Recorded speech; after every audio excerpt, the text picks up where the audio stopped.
Yes भाई। जी। हाय दोस्तों, मेरा नाम विवेक है और मैं अल्कोहलिक हूँ।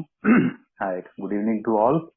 फर्स्ट ऑफ ऑल बहुत बहुत आभारी हूँ आप सबका कि मेरे जैसे यूजलेस शराबी को आप लोग ये महसूस करवाते हो कि नहीं यार।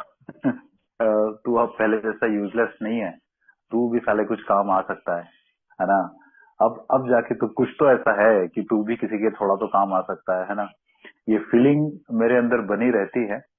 तो एक मेरे जैसे एग्नोस्टिक इंसान को ना, जिसको हर चीज का प्रमाण चाहिए होता है ना, उसको ये लगता रहता है कि हाँ यार, जो ए वालों ने मुझसे प्रॉमिस किया था वो धीरे धीरे फुलफिल हो रहे हैं।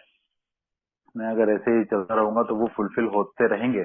मैं भी किसी के काम आ सकता हूँ। एट द सेम टाइम जो मैं बोलता हूँ वो मुझे पता नहीं चलता मैं क्या बोल गया। मैं सोचता नहीं हूँ कि मैं इसमें ऐसा ऐसा बोलूंगा, लेकिन वो बोलने से मेरे अंदर और ज्यादा जागृति आती है। और इस बहाने मैं लिटरेचर पढ़ता हूँ, मुझे इसको सुनने समझने का मौका मिलता है। मैं इस लायक हो पाता हूँ कि हाँ यार, जो मुझे मिला वो मैं किसी को बता सकूं कि यार ये मुझे मिला है। तो अगर आप भी ये करोगे तो ये आपको भी मिलेगा।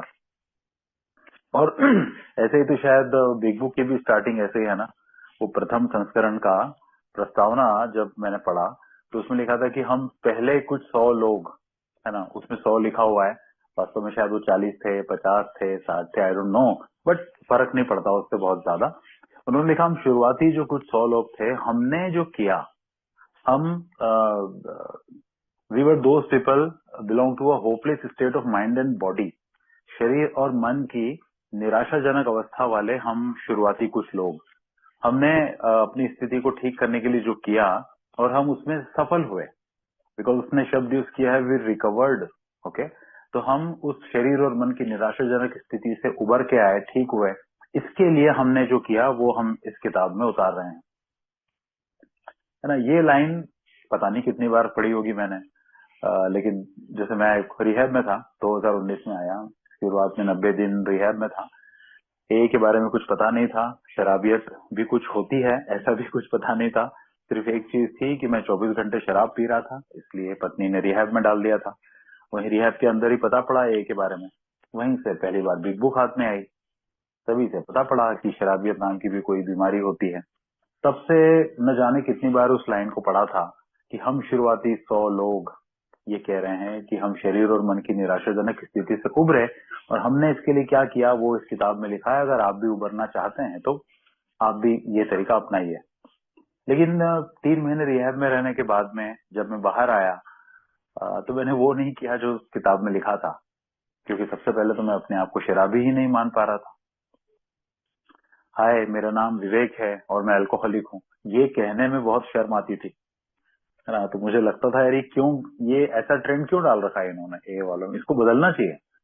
जरूरी मुझसे मुझसे फालतू में क्यों बुलवाते हैं। भाई एक तरफ तो ये लोग कहते हैं कि भाई हम किसी पे जोर नहीं डालते कि तू मान, कि तू शराबी है तुझे मानना पड़ेगा। ऐसा तो नहीं कहते ये तो कहते हैं कि भाई मानना नहीं मानना तुम्हारे ऊपर है। लेकिन अगर तुम मानते हो तो फिर ये के दरवाजे तुम्हारे लिए खुले हैं। तो जब मेरे ऊपर छोड़ा है तो फिर ये मुझसे क्यों कहा जा रहा है। तो मुझे बताया गया कि नहीं, ऐसा कोई आवश्यकता नहीं है, कंपलसरी नहीं है कि आपको अपने नाम के आगे अल्कोहलिक बोलना ही पड़ेगा, है ना। लेकिन अगर खुले दिमाग से आप उस चीज को समझोगे, मुझे ये बताया गया कि क्यों कहा जाता है। किसी को कोई शौक नहीं है यहाँ के लोगों को कि तुमसे अल्कोहलिक बुलवाएं। वो इसलिए कहा जाता है कि जैसे तुम्हारा सरनेम है, ये क्यों दिया गया, क्यों हमारे संस्कारों में ये है कि नाम के आगे हम सरनेम लगाते हैं। क्योंकि वो एक हमारी पहचान बताता है। उसी से मेरी एक पहचान समाज में स्थापित होती है कि हाँ, मैं इस वर्ण का हूँ, इस जाति का हूँ, या जो भी है इस समाज का हूँ। पहले तो ये बातें काफी ज्यादा मायने रखती भी थी, इसलिए वो एक परंपरा है। तो ठीक उसी तरह से अल्कोहलिक नाम के आगे लगाने से लोगों को फर्क पड़े ना पड़े, ये तुम्हारे लिए है कि तुमको दिन रात 24 घंटे ये ध्यान में रहेगा कि तुम एक शराबी हो। और उससे बड़ी बात कि तुम शराब के सामने शक्तिहीन हो। क्योंकि तुम्हारी बीमारी है ना, भूल जाने की बीमारी बहुत है, बहुत जल्दी भूलते हो। तो ये बात है ना, मुझे बिल्कुल ऐसी लगी। वो जैसे बचपन में मूवी देखी थी, वो अमिताभ बच्चन ने बताया था, जाओ पहले उस आदमी का साइन लेके आओ, हाँ, जैसे मेरे हाथ पे लिख दिया था कि मेरा बाप चोर है ना। तो मैं कहा यार ये तो ऐसी कोई बात हो गई, है ना। तो धीरे धीरे ये समझ में आया कि इन लोगों को कोई मजा नहीं आ रहा है। मैं अगर अपने नाम के आगे अल्कोहलिक नहीं बोलूं तो कोई मुझे मीटिंग से या मेरे होम ग्रुप से कोई बाहर नहीं निकाल सकता, लेकिन ये मेरे लिए जरूर, है ना। मुझे ये याद रहना जरूर है। कहीं मुझे ये लगने लग जाए कि मैं इनके जैसा शराबी नहीं हूँ जैसा मुझे शुरू में लगता भी था, क्योंकि अगर ऐसा लगने लगा ना तो मैं यहाँ पे आना बंद कर दूंगा। फिर अगर बंद कर दूंगा तो इस बारे में ज्यादा डिटेल में नहीं जाऊंगा मैं कि फिर क्या क्या हो सकता है मेरे साथ ना। तो इसीलिए एक चीज सबसे पहले तो समझ में आई कि यार जो यहाँ के लोगों ने किया वो करना पड़ेगा और उसको वैसे करना पड़ेगा जो कह रहे हैं। तो मैं तो स्टेप पर के नाम से भागता था। मैं तो मीटिंग्स में ही मजबूरी में आ रहा था। कुछ महीने निकले, शराब ने अपना असर दिखाना शुरू किया। देखिए कितनी मजेदार बात है, कैसे शराब अपना असर दिखाती है। आपको शायद सुन के आश्चर्य भी हो कि जिस दिन से मैं ए में आया तब से लेके आज तक मुझे एक बार भी, एक सेकंड के लिए भी कभी शराब का ख्याल नहीं आया। मेरे लिए ये दुनिया के 8वें आश्चर्य से भी और बड़ा आश्चर्य है ना। लेकिन मैं फिर भी कहता हूँ कि जब मैं रिहैब से बाहर आया और जब मैं मीटिंग्स में आने लगा था तो तब भी शराब अपना असर दिखा रही थी। ख्याल 1% नहीं आ रहा था। कोई एक मेरे सामने भी बोतल रख देता ना तो भी मैं शराब को हाथ नहीं लगाता, फिर भी शराब अपना असर दिखा रही थी। कैसे? तो वो ऐसे कि ईश्वर की कृपा से सब कुछ अच्छा था। मेरे पास पैसा था, पत्नी मेरे साथ बिल्कुल मजबूती से खड़ी थी, कोई पुराने ताने नहीं मार रही थी, पुरानी कोई बात ही नहीं निकाल रही थी। मेरी बेटी बिल्कुल बढ़िया से प्यार से मेरे साथ थी। घर बिजनेस सब कुछ ठीक था। हाँ, बिजनेस जरूर ये था कि वो एक जगह पर रुका अटका हुआ पड़ा था, लेकिन वो बर्बाद नहीं हुआ था। ईश्वर की बहुत कृपा रही, है ना। लेकिन मुझे किसी चीज में मजा नहीं आ रहा था। मेरे दोस्त पलकें बिछाए मेरे लिए बैठे थे कि एक नया विवेक आएगा, अब फिर से जिंदगी शुरू होगी, अब सब कुछ ठीक हो जाएगा।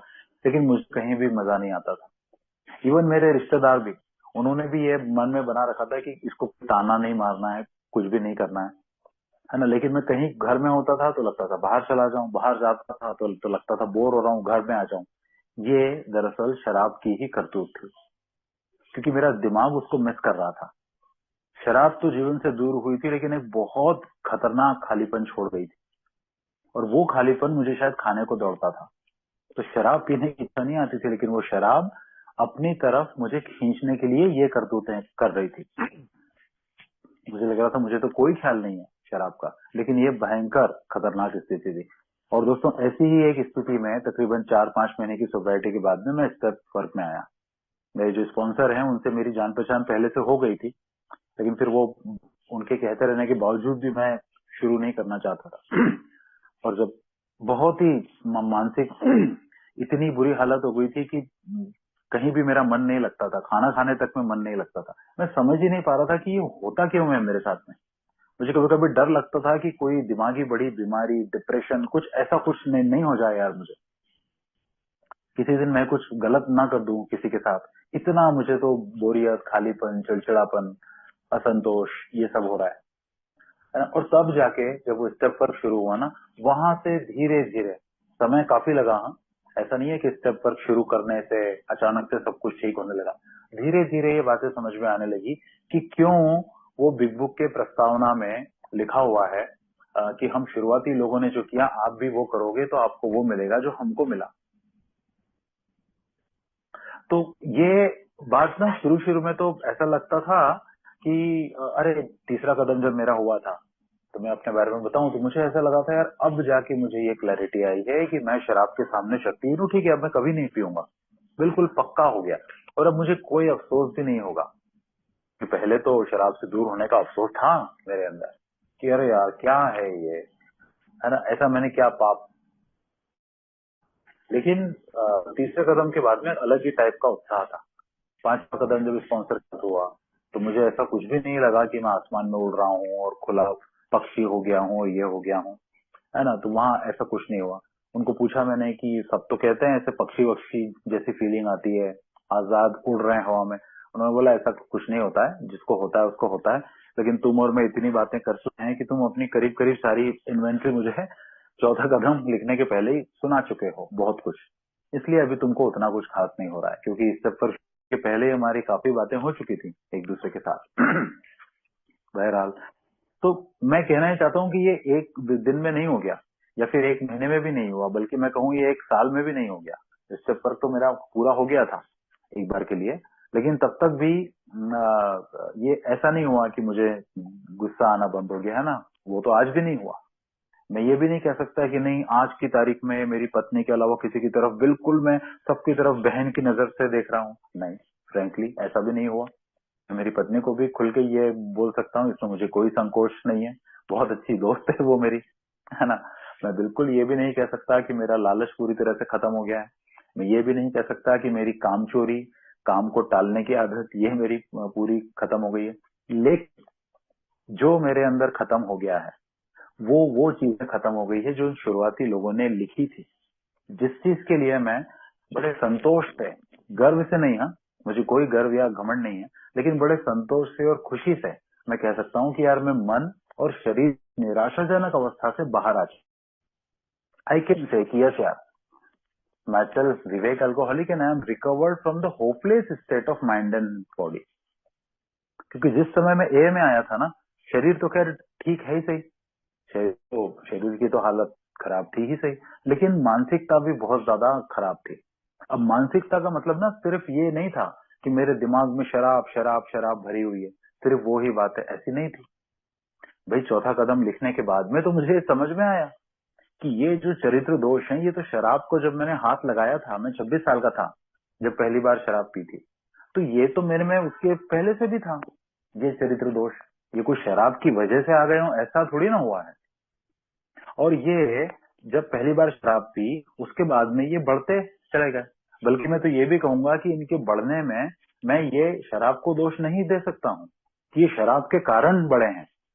ये तो जैसे जैसे मेरे जीवन में मुझे सफलता मिलती गई, जैसे जैसे मैं क्या कहते हैं उसको, इंडिपेंडेंट ना, स्वावलंबी, आत्मनिर्भर, जैसे जैसे मैं आत्मनिर्भरता में आगे बढ़ता गया, मेरे अंदर ये घमंड या फिर ओवर कॉन्फिडेंस आता गया कि सब कुछ मैं ही मैनेज कर रहा हूँ, मैं ही अपनी जिंदगी को जैसा चाहे चला सकता हूँ, मेरा तरीका ही बेस्ट होता है। तो जैसे जैसे इस सोच के साथ में मेरा जीवन आगे चला ना, वैसे वैसे ये मेरे जीवन की प्रॉब्लम्स, मेरे चरित्र दोष बढ़े हैं। अब दोष के साथ ये होता है ना कि दोष एक लिमिट तक आप उनको कंट्रोल में रख सकते हो और उनसे होने वाले नुकसान को झेल सकते हो, लेकिन एक लिमिट से ज्यादा जब वो दोष चले जाएंगे तो, और जब वो अपना असर इतना खतरनाक दिखाएंगे कि आपकी झेलने की कैपेसिटी नहीं बचेगी, तब तो ये समझ में आएगा ना आपको, तब वो बर्बादी दिखने लगेगी। घर में एक लड़का है, 20-25 साल का है, आवारा है, निठल्ला है, जुआ खेलता है, गंदी गलत हरकतें करता है। अब उसने अपनी हरकतें 15 साल की उम्र से शुरू कर दी थी, तो जब वो हरकतें शुरू हुई थी तब से घर पे खराब असर पड़ना शुरू नहीं हो गया था। जैसे जैसे उसकी हरकतों का दायरा बड़ा होता गया, द मैग्नीट्यूड, वो जैसे जैसे बड़ा होने लगा, घर जो है वो बर्बाद होना स्टार्ट हो गया। एक समय हो गया जब वो 15 से 25 साल का हो गया, अब तो वो बाप की भी कदर नहीं करता है, माँ को भी इज्जत नहीं करता है, पूरा कंट्रोल अपने हाथ में ले लिया उसने। अब जो वो बर्बादी कर रहा है उससे पूरे घर की नींव हिल रही है। बस यही मेरे साथ हुआ ना। तो ये जो मैं कहना ही चाहता हूँ कि जो वो मानसिकता मेरी थी ना, जब मैं यहाँ आया तो वो मानसिकता पूरी तरह से ध्वस्त थी। दोस्तों, मैं ये हाई बॉटम लो बॉटम ये मुझे ए में ही आके पता पड़ा, एक उल्टा नंबर नहीं बताया कि उसको हाई बॉटम अल्कोहलिक कहते हैं जो पूरी तरह से बर्बाद नहीं हुआ था, अभी काफी कुछ उसके पास बच गया था। लेकिन साथ में एक बार नहीं, कम से कम 300 मुझे ये भी बताया गया कि भाई साहब गलती से भी ये मत समझ लेना कि अब हाई बॉटम हो मतलब आप बाकियों से ज्यादा समझदार हो। ये सिर्फ आप मान लेना कि बाकियों से शायद ज्यादा कृपा है आपके ऊपर ईश्वर की, थोड़ी ज्यादा किस्मत अच्छी लिखवा के लाए हो, है ना, थोड़े ज्यादा नसीब वाले हो कि पूरी बर्बादी करके नहीं आए हो, उसके पहले आ गए हो। अभी नहीं आते और 1, 2, 5, 10 साल बाद आते तो पूरी बर्बादी करके आते। अगर विश्वास नहीं हो तो यहाँ के लोगों से पूछ लो, कई सारे तुमको ऐसे लोग मिलेंगे जिनको ए का मैसेज मिल गया था, लेकिन वो फिर उस मैसेज जब मिला तब वो ए में नहीं आ पाए, टिक नहीं पाए, उसके 5 साल बाद आए या कोई 10 साल बाद आया, तो जो जब आया वो पहले से कहीं कहीं कहीं ज्यादा बर्बादी करके आया। तुम पहली बार में आ गए इसका मतलब तुम ज्यादा समझदार हो, ऐसा नहीं है। तो इसका मतलब यार एक बात तो बिल्कुल पक्की थी कि ये शरीर था ही सही, लेकिन ये जो मन की है ना, मन मतलब मेरे कलेक्शन ऑफ थॉट्स। दिमाग जो है वो एक टेंजिबल चीज है, दिखती है ना। डॉक्टर अगर मेरा सर काट के खोलेगा तो दिखेगा ये दिमाग, तो मन ऐसे दिखता नहीं है। तो व्हाट इज मन? मन मतलब माइंड। वो मेरे दिमाग से जो ख्याल पैदा होते हैं मेरी पूर्व धारणाओं से, मेरे चरित्र दोषों से प्रेरित होके, है ना, वो है मन। तो ये जो कलेक्शन ऑफ थॉट्स है ना, इसमें जो बहुत बड़ा प्रॉब्लम था, उसकी निराशाजनक स्थिति से मैं बाहर आ चुका हूँ, है ना। मानसिकता जो है, लेकिन अब यह है कि मैं उतनी मुझ में इम्प्रूवमेंट का अभी भी स्कोप है, लेकिन उसकी निराशाजनक अवस्था से मैं बाहर आ चुका हूँ। सवाल भी मेरे मन में था कि आप तो मीटिंग्स में कहते थे, वो उन्होंने रिकवर्ड लिखा है प्रथम संस्करण के प्रस्तावना में। उसका जवाब मुझे ये मिला कि यार वो किस चीज के लिए बोल रहे हैं, आपको ये समझना पड़ेगा। आप में रिकवर्ड अगर कोई कह रहा है तो इसका मतलब वो ये नहीं कह रहा है कि भैया मैं तो परफेक्ट हो गया हूँ, मेरे में अब और सुधार की कोई गुंजाइश ही नहीं है, क्योंकि मैं तो पूरा 100 आउट ऑफ 100 हो गया। वो ये नहीं कह रहा है। वो कह रहा है कि भैया जिस अवस्था में यहाँ पर आया था उससे मैं पूरी तरह से ठीक हो गया हूँ। ये बिल्कुल ऐसा ही है कि किसी को अगर टाइफाइड हुआ है और बहुत बुरी हालत है, 104 105 बुखार उसको हो रहा है, शरीर का वजन कम हो गया है, चलते फिरते नहीं बन रहा है, और फिर उसको वो डॉक्टर को दिखाया, दवाई वगैरह ली, उसने प्रॉपर आराम किया, 2-3 महीने में बिल्कुल फिट हो गया, जैसा टाइफाइड होने के पहले हेल्थ थी वैसा हो गया। तो अब वो यही तो कहेगा ना कि I have recovered from typhoid. अब वो ये थोड़ी कहेगा कि मैं जिंदगी भर टाइफाइड से रिकवर होता ही रहूंगा, वो ये नहीं कहेगा। लेकिन जब वो कहेगा कि आई हैव रिकवर्ड, तो इसका मतलब ये भी नहीं होगा कि उसके शरीर में कभी कोई बीमारी हो ही नहीं सकती, या उसका शरीर दुनिया का सबसे स्वस्थ शरीर है, वो ऐसा दावा नहीं कर रहा है। बहरहाल मुझे ये चीज समझ में आई कि यार मुझे वो करने को कहा जा रहा है जो इन लोगों ने किया। मैं इसमें अपने हिसाब से शॉर्टकट नहीं लगा सकता हूँ, जो जिंदगी भर की मेरी आदत रही है ना सॉरी, कि मुझे जो अच्छा लगा उसको अपनाना, और जो अच्छा नहीं लगा उसको कुछ न कुछ बहाना बना के, उसमें कमी लगा के उसको छोड़ देना, लात मार देना, है ना। तो जब मैं यहाँ पर आया तो कई बार मैंने मीटिंग्स में सुन लिया कि ओके भाइयों, अब हम मीटिंग का समापन करते हैं, जो अच्छा लगा उसे ले जाइए, जो नहीं अच्छा लगा उसे छोड़ जाइए।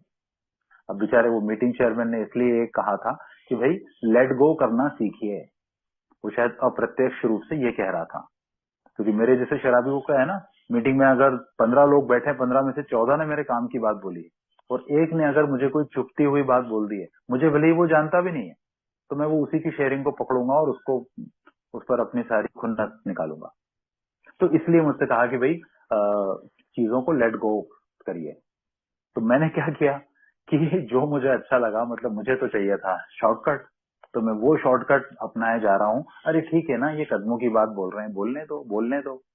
कुछ मेंबर्स ने बोला है ना, मुझे मुझे दिख रहे हैं मेरे होम ग्रुप में कुछ मेंबर्स, अरे उनको 2 साल हो गए, अरे उनको 5 साल हो गए, अरे 10 साल वाले भी उन्होंने स्टेप वर्क नहीं किया यार।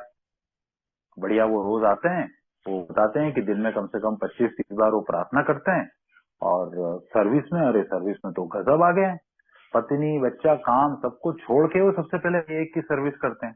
बस अगर मैं भी ये करूंगा तो बहुत अच्छी रिकवरी मुझे भी मिलेगी। मैंने इस बात को इसीलिए मान लिया क्योंकि मुझे ये तरीका ज्यादा सुविधाजनक लग रहा था, जबकि मुझे करना ये चाहिए था कि मुझे किसी एक की देखा देखी नहीं करना थी।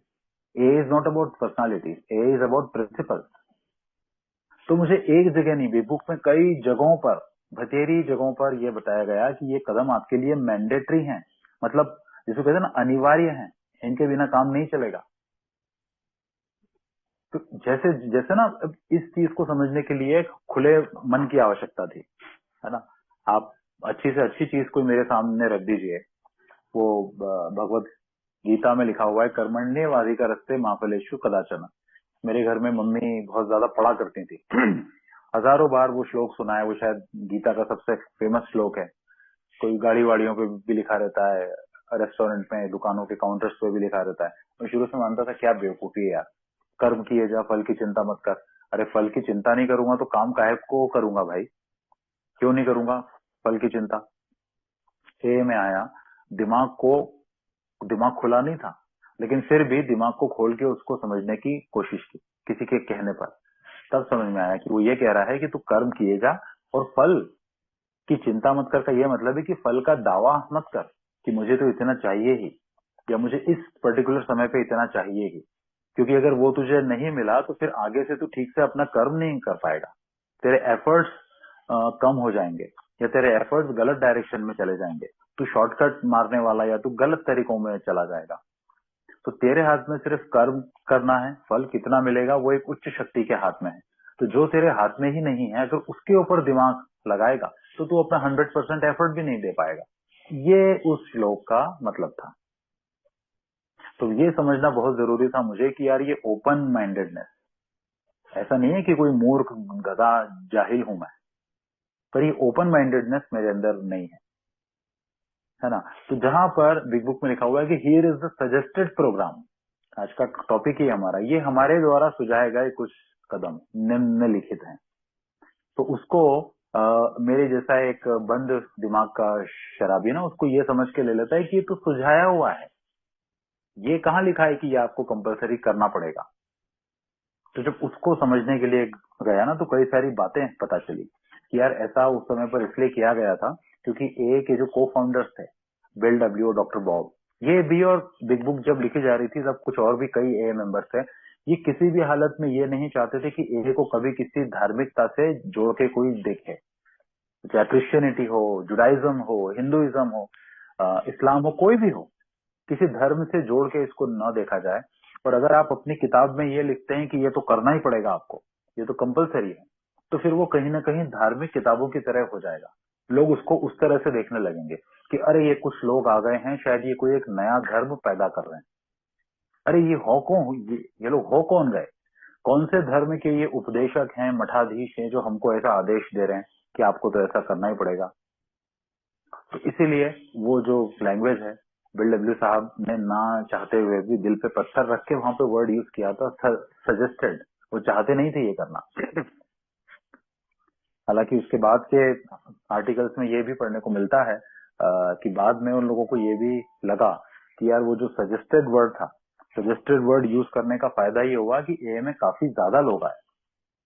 देखिए बात वही हो जाती है, किसी के ऊपर अगर आप कंपल्शन रखते हैं, खासतौर से शराबी के ऊपर, तो वो भागता है। तो सजेस्टेड वर्ड पढ़ने से वो किताब को लोगों ने काफी इंटरेस्ट से पढ़ा, है ना। लेकिन वहां से तो उन्होंने कंपल्शन वाली चीज हटा दी।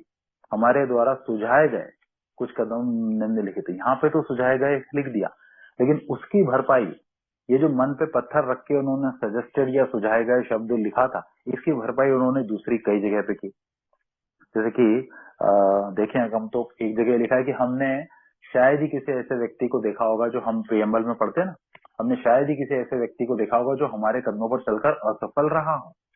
तो इसका मतलब क्या हुआ कि हम मुंह से ये तो नहीं कह रहे हैं कि आप 12 स्टेप करिए और गारंटी है, लेकिन इनडायरेक्टली हमारे कहने का तो यही मतलब हो गया ना कि भैया अगर आओगे और हम जो बता रहे हैं अगर उसको फॉलो करोगे तो तुम असफल नहीं होगे। तो इसका अगर कान को दूसरी तरफ से पकड़ा जाए तो इसका तो यही मतलब निकल के आया ना कि हम जो कह रहे हैं अगर उसको नहीं करोगे तो तुम असफल हो सकते हो, राइट, असफल हो सकते हो। तो ये ना एक और बात आती है, बिग बुक को क्यों कहा जाता है बेसिक टेक्स्ट, है ना। मैं जो स्कूल में था, बेसिक एजुकेशन किसको कहते थे हम? जैसे आज मैंने कॉलेज भी पढ़ा है और मान लीजिए मैंने कॉलेज के बाद भी बहुत सारी पढ़ाई कर ली, पता नहीं क्या क्या किया, लेकिन बेसिक एजुकेशन हम किसको कहते हैं? वो जो पहली से लेके 8वीं तक, या समझ लीजिए चलिए 12वीं तक मान लीजिए, बेसिक एजुकेशन हम उसको बोलते हैं, है ना। क्योंकि वो करे बिना तो आप कुछ भी नहीं कर पाओगे। आप एटलीस्ट अगर पहली से 5वीं क्लास तक अगर आपने ठीक ठाक तरीके से पढ़ाई नहीं की है तो आप लिख पढ़ भी अच्छे से नहीं पाओगे। बहुत जगह ऐसी हैं, बहुत सारा ज्ञान ऐसा है, बहुत सारी जानकारी ऐसी है जो आप ले ही नहीं पाओगे। और आजकल तो इंटरनेट का जमाना है, अगर आप लैंग्वेज वगैरह पे अगर आपकी पकड़ कमजोर है, जनरल नॉलेज अगर आपका कम है, तो यार बहुत सारी ऐसी जानकारी है आप जिससे अछूते रह जाओगे। तो भाई बिग बुक को वो बेसिक टेक्स्ट क्यों कहा गया है? है ना। वो कहा ही इसलिए गया है कि भाई ये तो वो चीज है कि जो कि करना ही है, मतलब इस किताब में जो लिखा है वो तो करना ही है। 12 स्टेप किसी एडवांस या स्पेशलाइजेशन कोर्स वाली बात नहीं है, वो तो बेसिक है ना। वो एक कई बारी मीटिंग्स में वो भी सुनने को मिलता है। मैंने कई बारी सुना है कि वो जब एरोप्लेन से कोई स्काई डाइविंग करने वाले लोग जब एरोप्लेन से नीचे कूदते हैं, है ना, तो पैराशूट पहनना सजेस्टेड होता है ना। वो उनके वो जो होता है ना पूरा एक वो रूल्स गाइडलाइन जो होते हैं, डूज एंड डोंट, है ना, उसमें ये लिखा रहता है। तो कोई ये नहीं कहता है कि आप पैराशूट पहनना कंपल्सरी है, उसमें लिखा रहता है कि पैराशूट पहन के ही उतरना चाहिए। तो चाहिए का मतलब क्या है? चाहिए का मतलब ये नहीं है कि मेरी इच्छा होगी तो पैराशूट पहन के कूदूंगा 30,000 फुट ऊपर से, और नहीं तो मैं ऐसे भी कूद जाऊंगा। दिल के मरीज को डॉक्टर कहता है कि अब आपका हार्ट अब कमजोर हो गया है, आपको इसका बहुत ज्यादा ध्यान रखना पड़ेगा, है ना, आपको रोज इतने किलोमीटर पैदल चलना पड़ेगा, खाने पीने में ध्यान रखना आपको चाहिए। तो वो डॉक्टर कोई मेरे यहाँ पे चेक करने के लिए नहीं आ रहा है यार। और अगर मैं उसके बाद में भी कोई प्रिकॉशन नहीं रखूंगा तो वो मेरे को कोई पनिशमेंट भी नहीं देने वाला है, कोई अधिकार नहीं है उसको, है ना। बट अगर वो डॉक्टर मेरे घर का होगा, या अगर मेरा एकदम जिगरी बचपन का दोस्त होगा, तो वो जो दोस्त जैसे गाली की भाषा में बात करते हैं ना, वो मुझसे ऐसे ही बोलेगा कि साले आज से ये कर ले, नहीं तो तेरे साथ ऐसा ऐसा हो जाएगा, अब ये तेरे को करना ही पड़ेगा। कैसे नहीं करेगा साले, मैं देखता हूँ, है ना। तो वो कहने को वो सजेस्टेड है कि मुझे ये प्रिकॉशंस लेने हैं, खाने पीने में ऐसा नहीं खाना है, ये है ना। लेकिन वो उसके बिना नहीं चलेगा। आधे अधूरे प्रयासों से हाँ हमें सफलता प्राप्त नहीं होती। क्यों लिखा है यार ऐसा, है ना। अगर उनको ये लगता है कि यार सिर्फ मीटिंग आने से हो जाएगा तो ये लाइन नहीं डालते वो उसमें, आधे अधूरे हैं प्रयास। तो ये मतलब पूरे प्रयास क्या होते हैं फिर? अगर आप लिख रहे हो कि हाफ मेजर्स अवेल्डस नथिंग, तो फिर फुल मेजर्स क्या है? तो फुल मेजर्स वो बात है, हमारे द्वारा सुझाए गए कुछ कदम निम्नलिखित हैं, वही तो फुल मेजर्स है ना। Practising these principles in all our affairs, 12वें कदम में पढ़ते हैं हम, है ना, कि भैया ये कदम जो है जीवन के सभी मामलों में लागू करने से हमारे साथ ऐसा ऐसा हुआ। तो इसका मतलब अगेन वही बात आ गई कि मुझे अपने डेली रूटीन में इन स्टेप्स को फॉलो करना है। तो इसका मतलब ये नहीं है यार कि दिन के कुछ घंटे मुझे इसी काम में अलग से लगाना है। मुझे अपने लाइफ स्टाइल को ऐसा बनाना है कि मैं उसमें चाहे अनचाहे मैं इन्हीं चीजों को प्रैक्टिस कर रहा हूँ।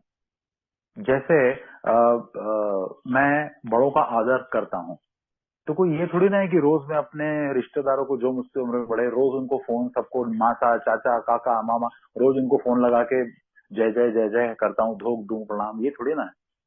मेरे नेचर में, मेरे एटीट्यूड में, मेरी आदत में यह है कि जैसे कोई इंसान मुझसे बड़ी उम्र का होता है, मैं उससे तमीज से, शांति से, बहुत आदर भाव से बात करता हूँ। तो इसका मतलब मैं इन संस्कारों को प्रैक्टिस कर रहा हूँ कि बड़ों का आदर करना चाहिए। बचपन में मुझे ये सिखाया गया है कि बड़ों से तमीज से पेश आना चाहिए, उनका आदर करना चाहिए। तो वो बड़ा कोई भी हो मैं उसका आदर करता हूँ।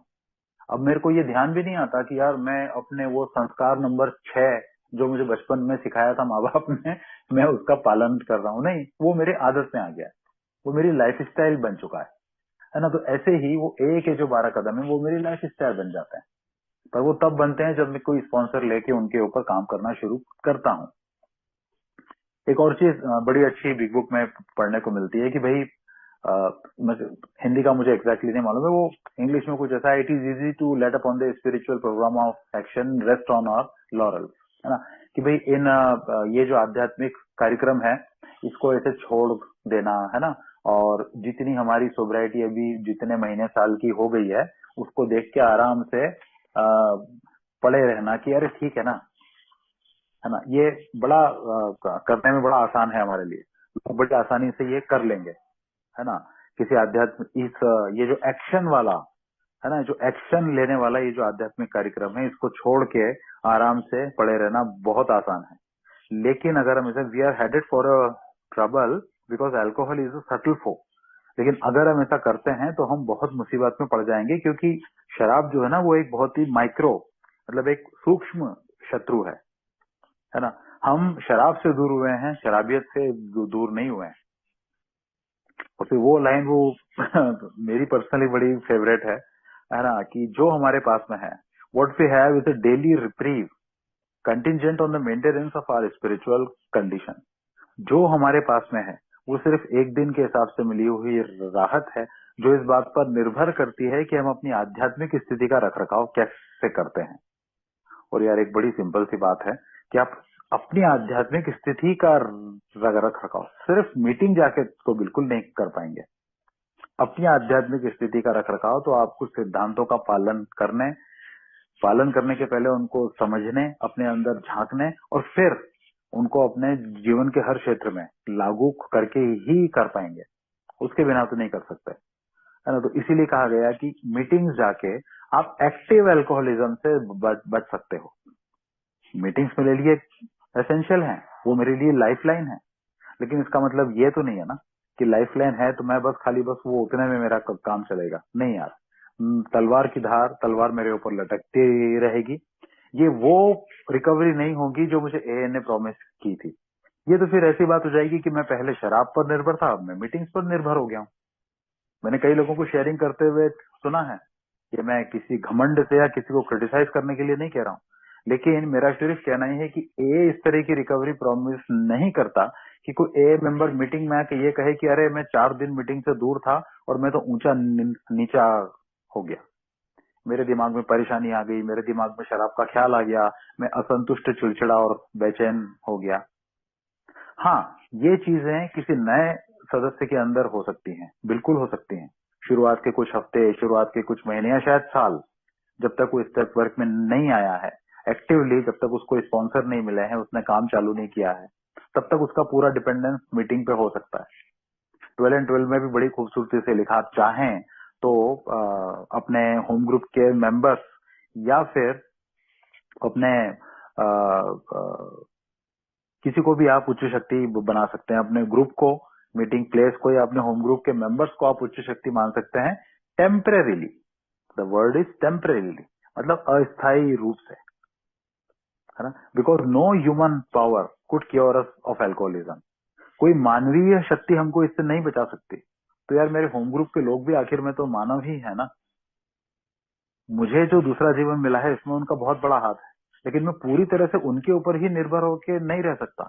तो उनके ऊपर निर्भर होना मतलब सिर्फ मीटिंग्स पर निर्भर होना। ये तरह की जो निर्भरता है ना, ये निर्भरता के लिए ने कहा कि भाई ये तरह की निर्भरता सही नहीं है। आखिर में आपको जो सुनिश्चित होगी एक पक्की रिकवरी, एक हैप्पी जॉय सेंस फ्री वाली क्वालिटी रिकवरी, वो किस चीज से प्रॉमिस होगी? जब आपकी निर्भरता सिर्फ और सिर्फ एक उच्च शक्ति पर है। ए में वो कहावत है ना कि भाई एक उच्च शक्ति पर निर्भर होने से मुझे आत्मनिर्भरता मिली। तो जब उस तरह की आत्मनिर्भरता होगी तब सही मायने में आप ये कह पाओगे कि यस यार, आई एम नाउ रिकवरिंग यार, है ना। क्योंकि इसको कहा ही एक स्पिरिचुअल मेलेडी है ना, एक आध्यात्मिक क्या रुग्णता है ना, आजार या जो भी कहा जाता है, ये एक तरह की आध्यात्मिक कहा गया ना। मुझे 3 पहलू हैं उसके, शारीरिक, मानसिक और आध्यात्मिक। तो शारीरिक पहलू तो वो है जैसे मैं शराब से दूर हुआ तो मैं रिकवर होने लगा था, और बाकी जो शारीरिक एलर्जी है जो डॉक्टर सिलकवर्ट ने बताई, उससे तो मैं जिंदगी भर कभी ठीक नहीं हो सकता। चाहे मुझे सोब्राइटी में कितने भी साल हो जाएं, चाहे मैं पहाड़ चढ़ लूं, चाहे मैं 200 किलो वजन उठाने लायक इंसान बन जाऊं, कुछ भी हो जाए, वो फिजिकल एलर्जी तो मेरे अंदर खत्म नहीं होने वाली। अभी तक तो कोई ऐसी दवाई आई नहीं है ना। तो जो मानसिक और आध्यात्मिक पहलू है ना, उसी के लिए तो मैं ये 12 स्टेप्स कर रहा हूँ। तो स्टेप्स इसलिए जरूरी हैं क्योंकि कहा गया कि भाई एक शराबी जो है वो एक स्पिरिचुअल मेलेडी से सफर करता है।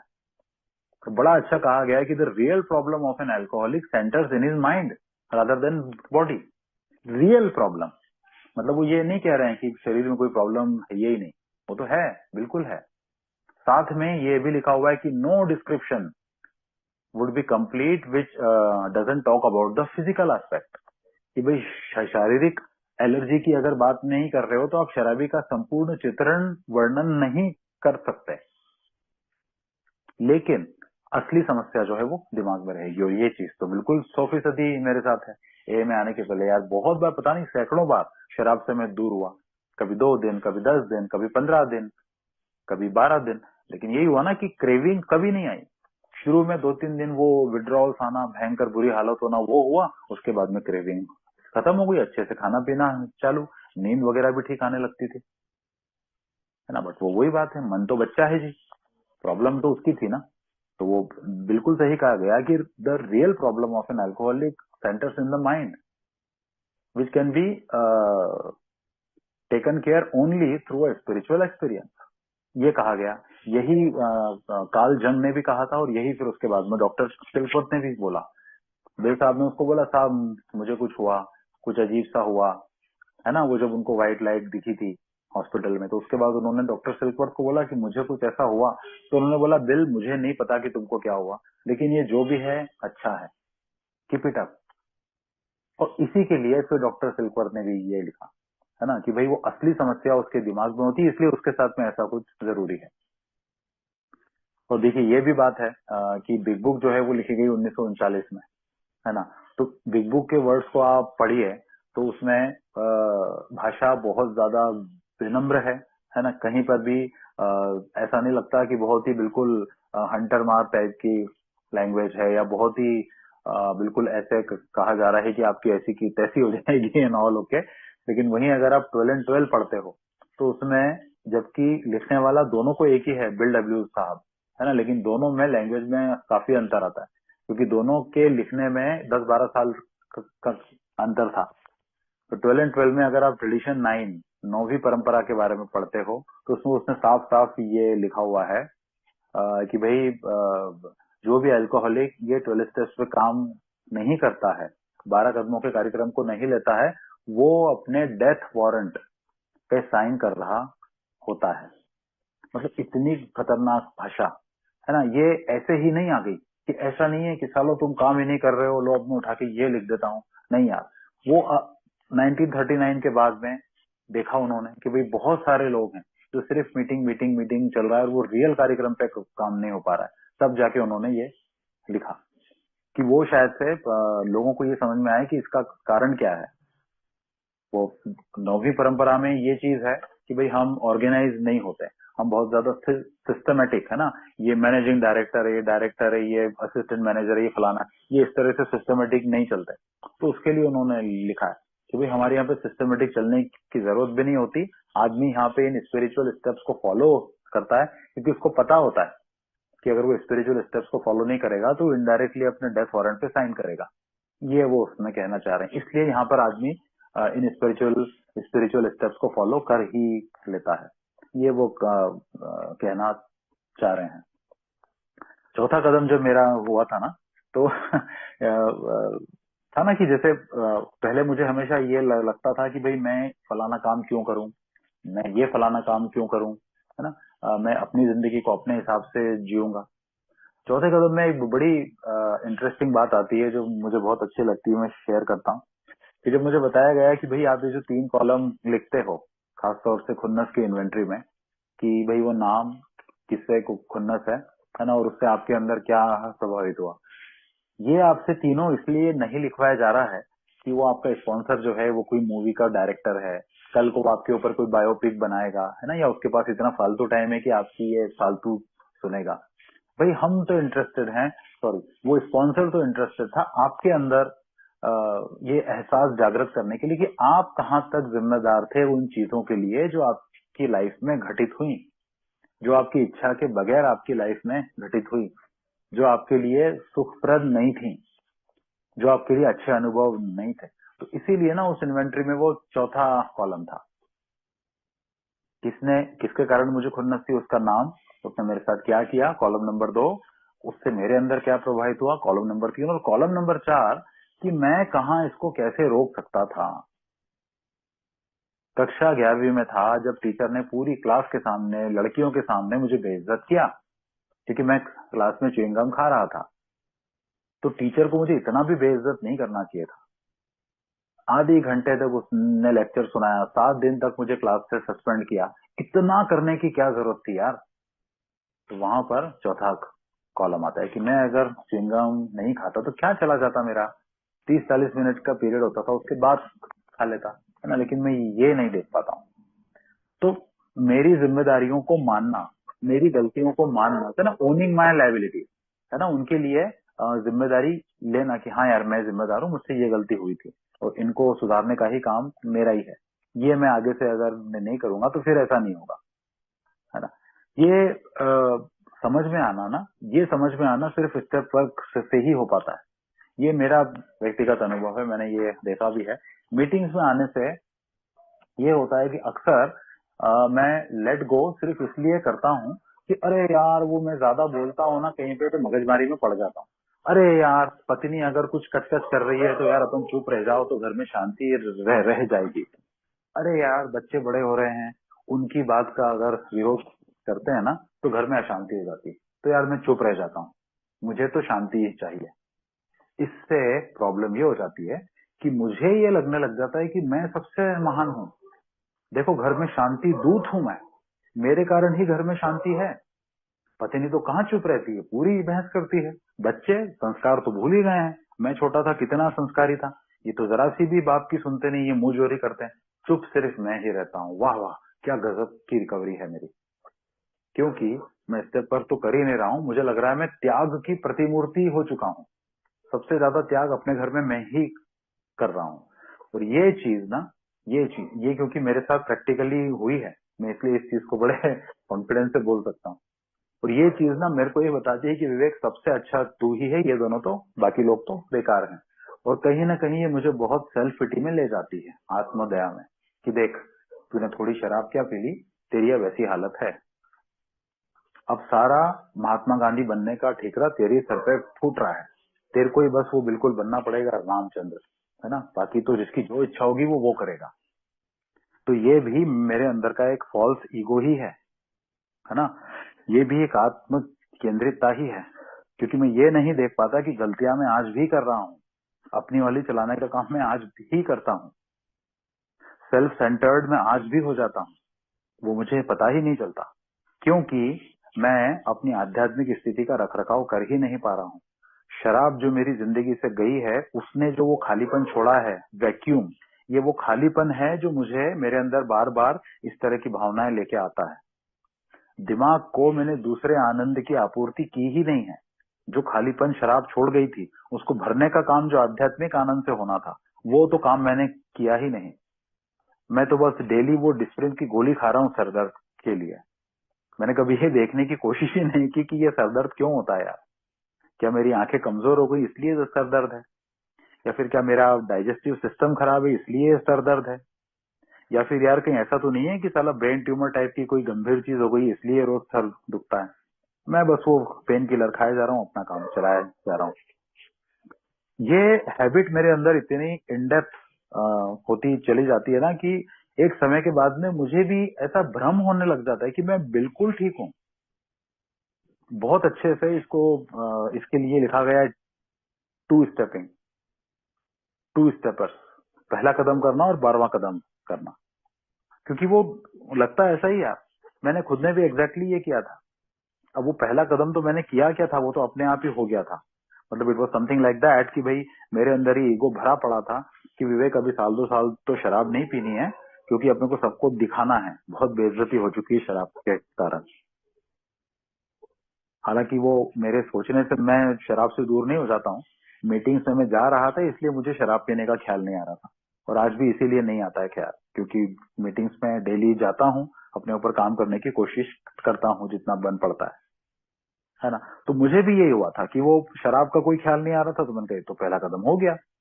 और फिर उसके बाद में मुझे तो यही लग रहा था, मैं ना यहाँ के पूरे सिस्टम को बदल देना चाहता था। तो मैं इसलिए सर्विसेज में काम करना चाह रहा था कि अरे सब लोग बड़े ढीले हैं यार, क्या है काम ही नहीं करना आता है, ये छोटी छोटी चीज के लिए ग्रुप कॉन्शियंस करेंगे, बिजनेस मीटिंग करेंगे, है ना, माइनॉरिटी वॉइस सुनेंगे, ये क्या है, ये 25-25 50-50 रुपए का हिसाब रखते हैं, बहुत ही यार, क्या ये तो बिल्कुल 70-80 साल के बुड्ढों टाइप एकदम फुर्सत में है क्या इतना, जो ऐसे धीरे धीरे काम करते हैं, मैं बड़ा फास्ट काम करूंगा। तो मैं दरअसल खुद को बदलने के बजाय पूरे सिस्टम को बदलना चाहता था, है ना, ताकि ये जगह को मैं अपने अनुकूल बना सकूं। एक तो ये कारण है। कुछ लोगों के साथ में ये कारण भी हो सकता है कि भाई और कहीं किसी जगह से कोई किक नहीं मिलता, घर वाले अपमान कर रहे हैं, बिजनेस में नौकरी में पहले जैसा सम्मान नहीं मिल पा रहा, क्योंकि करतूत ही ऐसी है शराबी की, कहाँ से मिलेगा? कोई विश्वास करने को तैयार नहीं है। आप नशे से दूर हो, लेकिन फिर भी अभी आपको एक जिम्मेदारी, एक जिंदा लाश ही मान के ढोया जा रहा है। पूरे समय निगरानी की जा रही है, बार बार बटवा चेक किया जाता है, निकलते पड़ते आपके पास आके आपको सूंघा जाता है। तो ये जो सारे अपमान है ना, इन अपमान की भरपाई, इस अपमान की वसूली ना, वो शराबी जो है वो अपने होम ग्रुप में आके करने लगता है कि भाई थोड़ा सा भी अगर हफ्तों की भी रिकवरी, मतलब सॉरी सोब्राइटी अगर मेरी हो जाए तो मैं सर्विसेज में आ जाऊंगा। सुन भी लेता है यहाँ पर आके कि जब कुछ काम नहीं करता तो सर्विसेज काम करती हैं।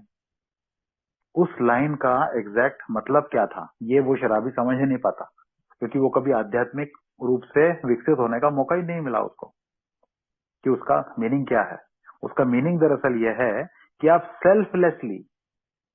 सेल्फलेस मतलब बिल्कुल खुद के बारे में कुछ भी न सोचते हुए किसी दूसरे के लिए जब कुछ करने लगते हो तो दिमाग में शांति आ जाती है।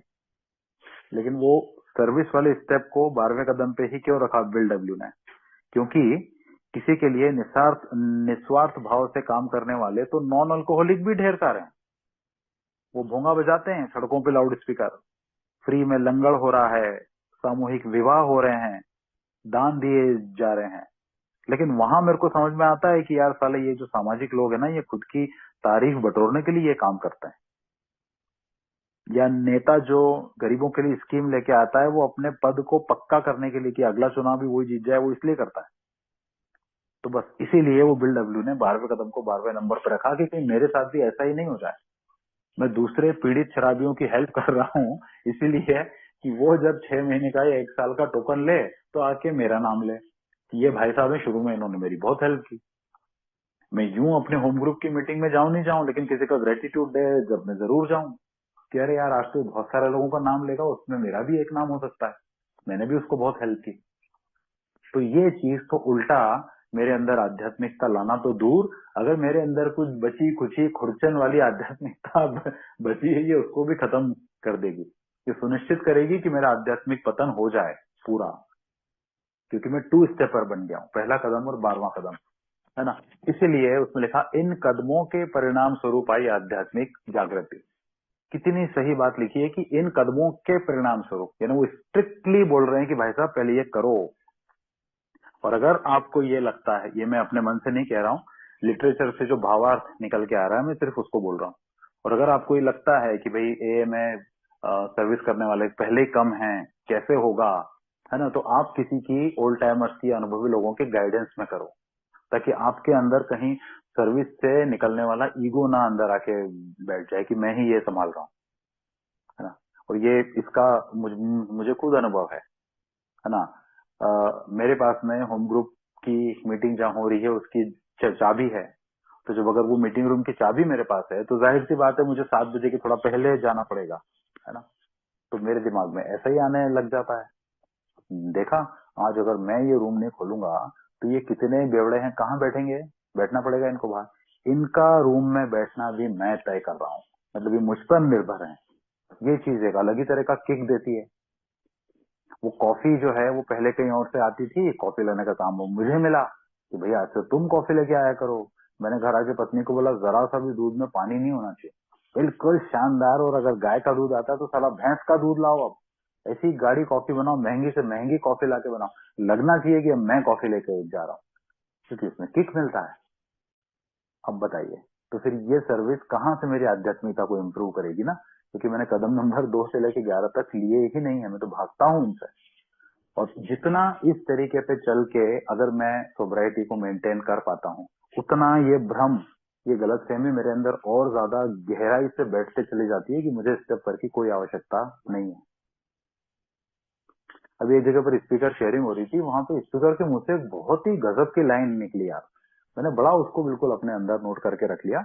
उन्होंने कहा रिलैप्स का सबसे खतरनाक पहलू क्या है ना। तो मेरे दिमाग में तो यही आया कि हाँ भाई, रिलैप्स का ये पहलू है कि आपका जो आपकी जो मतलब एक तो शारीरिक हालत वापस से पहले जैसी खराब शायद हो जाएगी, मानसिक हालत और आर्थिक हालत और परिवार फिर से बिखरने की हालत में आ जाएगा, आपका कॉन्फिडेंस टूट जाएगा, आपको दोबारा ए मीटिंग में जाने में शर्म आएगी, है ना, ये सब होगा। उन्होंने बड़ी प्यारी और मजेदार बात बोली कि रिलैप्स का सबसे घातक और खतरनाक वार तो तब होता है जब इंसान वापस सोब्राइटी में आ जाता है। यानी कि आपको लग रहा है कोई रिलैप्स हो गया तो अरे बाप रे बहुत बुरी हालत हो गई इसकी, क्योंकि वो तो आजकल रिलैप्स चल रहा है। वो जब रिलैप्स चल रहा होता है वो सोब्राइटी में आ पाएगा कि नहीं आ पाएगा ये तो एक अलग बात है, लेकिन जब वो सोब्राइटी में आ जाता है तब सबसे ज्यादा खतरनाक परिणाम उसका सामने आता है कि शराबी चाहे या ना चाहे उसके दिमाग के पिछवाड़े में ये बैठ जाता है कि अरे यार सोब्राइटी में आ जाता हूँ मैं तो, मतलब रिलैप्स हुआ जा सकता है। मैं ये नहीं कह रहा हूँ कि कोई भी शराबी जानबूझ के रिलैप्स होता है या उसको मजा आता है, कोई नहीं होगा। ए में आके तो मैं नहीं मानता किसी भी शराबी को रिलैप्स होने में मजा आएगा। वो कहते हैं ना कॉकरोच एक बार गिर गया यार ग्लास में, लेकिन बैक ऑफ द माइंड ये बैठ जाता है। ये बिल्कुल उसी तरह की बात है कि जब मैं छोटा था पापा से अगर मैं कोई चीज मांगता था वो एक बार मना करते थे और उसके बाद में भी अगर मैं उनसे बहस करता था तो सीधा उठा के एक थप्पड़ पड़ता था जोरदार, कान में आधे घंटे तक वो टू वाली आवाज आती थी। इसलिए मैं उनसे कभी बहस ही नहीं करता था। लेकिन मम्मी का मुझे पता था कि इनकी 1-2 घंटे तक अगर जान खाते रहो तो कभी न कभी गुस्से में आके वो चीज दिला ही देगी। तो मम्मी की मैं जान खा जाता था, बेचारी को सुबह शाम परेशान करता था। तो क्या इसका मतलब मैं अपनी मम्मी से प्यार नहीं करता था? नहीं साहब, ऐसा नहीं था। मैं जी जान से मम्मी से प्यार करता था, लेकिन मेरे दिमाग में, मेरा दिमाग जो है ना, मेरा जो वैचारिक प्रोसेस है ना, एक जो पूरी प्रणाली है वो अनुभव के आधार पर काम करती है। मैं अगर सड़क से रात में अपनी पत्नी के साथ वॉक करने के लिए निकलता हूँ तो मेरी कॉलोनी में कोई सफेद कुत्ता है, काला कुत्ता है, अगर बार बार वो दिखते हैं तो मैं वो कुत्ते को उसके रंग से पहचानने लगता हूँ।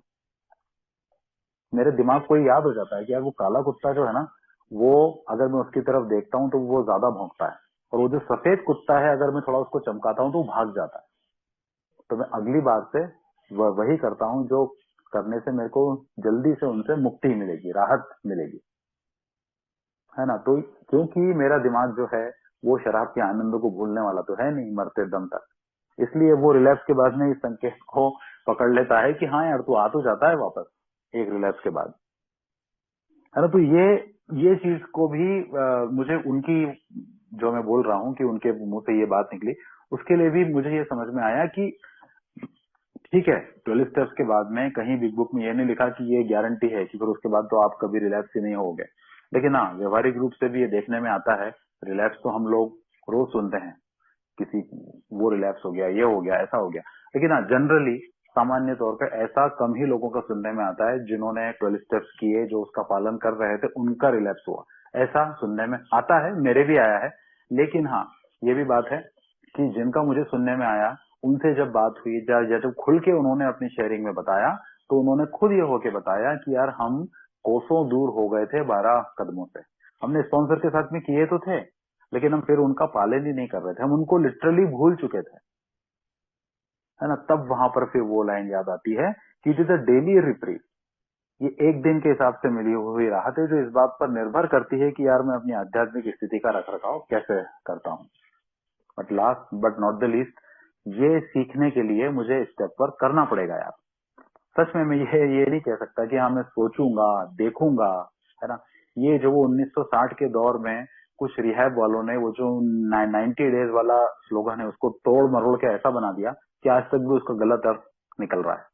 90 डेज 90 मीटिंग, वो शुरुआत के कुछ लोग थे ए वाले, उनका कहना ये था कि भाई साहब आप आओगे, आपको तुरंत एक इनिशियल स्पॉन्सर मिलेगा, वो आपको 12 कदमों का एक परिचय देगा 90 दिन तक, तो आप कम से कम 90 दिन तक आओ, बंद मत करना प्लीज। और उसके बाद भी आपको ये लगे मेरे को नहीं काम हो रहा है, ऐसे नहीं समझ में आ रहा है, मैं नहीं ठीक हो रहा हूँ, तो आप फिर भले ही मत आना, लेकिन 90 दिन के पहले आना छोड़ना मत। लेकिन ये कहीं भी नहीं लिखा उन्होंने कि 90 दिन 90 मीटिंग करना, उसके बाद में स्पॉन्सर लेना, उसके बाद में स्टेप वर्क शुरू करना, ये कहीं नहीं बोला उन्होंने। तो प्रॉब्लम सारी यही हो गई। अभी जैसे कहा ना मैंने कि एक बार 2 स्टेपर बनने के बाद मेरे अंदर गलत कॉन्फिडेंस स्ट्रांग होने लग जाता है कि मैं तो ऐसे ही कर लूंगा।